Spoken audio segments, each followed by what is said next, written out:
د دوشنبې ورځې لنډ دقیق او مهم خبرونه. د اسلامي امارت ویان مولوي ذبیح الله مجاهد وایي کابل کې د ځانګړو ځواکونو لوري هغه کس ونیول شو چې د تېرې جمعې په ورځ د پاکستان په سفارت ډزې کړې وې. د 40 میلیون ډالرو بشري مرستې کڅوړه کابل ته راورسېده او یو سوداګریز بانک ته وسپارل شوه.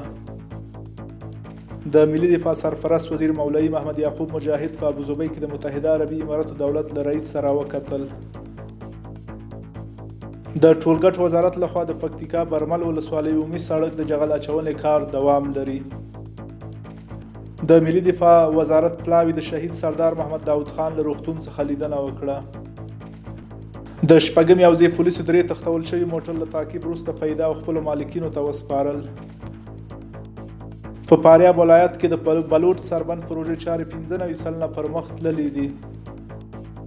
د ملي تدارکاتو ریاست له انسټیټوت څخه 600 تنه د ملکي خدماتو کارکوونکي فارغ شول. د کابل ښاروالۍ له لوري د ښاري فرهنګ د ودې او د عامه تاسیساتو د ساتنې په اړه د عامه پوهاوي غونډه ترسره شوه.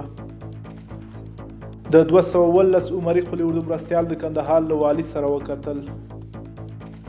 د کرنې اوبو لګولو او مالدارۍ وزارت سرپرست وزیر په افغانستان کې د ملګرو ملتونو د خوړو او کرنې ادارې استازي او د نړیوال بانک د کرنې برخې استازي سره د همکارۍ پر دوام خبرې اترې وکړې. د اوبو او انرژۍ وزارت سرپرست وزیر مولوي عبداللطیف منصور د واویا ترکي شرکت له مسؤلینو سره وکتل.